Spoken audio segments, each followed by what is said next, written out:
ગોપાલભાઈ, આ જૂતું ફેંકવાની શરૂઆત કોને કરી હતી અને કોના ઈશારે કરી હતી એ આપણે બતાવવું જોઈએ.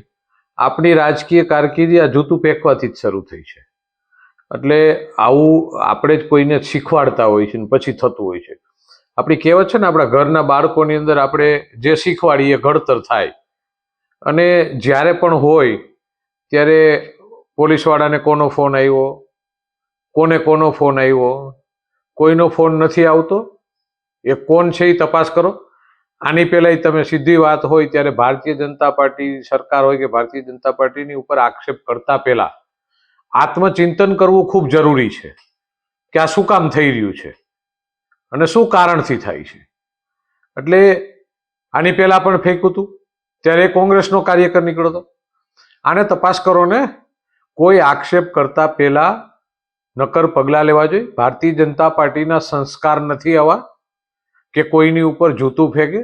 ભારતીય જનતા પાર્ટીનો કાર્યકર એક સક્ષમ કાર્યકર છે, એક રાષ્ટ્રવાદી વિચારધારા અને વિકાસની રાજનીતિને વરેલો કાર્યકર્તા છે અને એકદમ સંસ્કારી કાર્યકર્તા હોય છે. એ આવા કામો કરવાની ભારતીય જનતા પાર્ટીના કોઈના ઈશારે તો ઠીક છે, પણ ભારતીય જનતા પાર્ટીના કાર્યકરની અંદર વિચાર પણ ના આવે. અમે કામ કરવાવાળા લોકો છીએ. તમારી પાસે જૂતું ફેંકવા, અમારું જૂતું બગાડવાના કોશિશ અમે નથી કરતા. એટલે બહુ ધ્યાન રાખી. અને કોઈ પણ વસ્તુ છે ને એની શરૂઆત આપણાથી જ થતી હોય છે.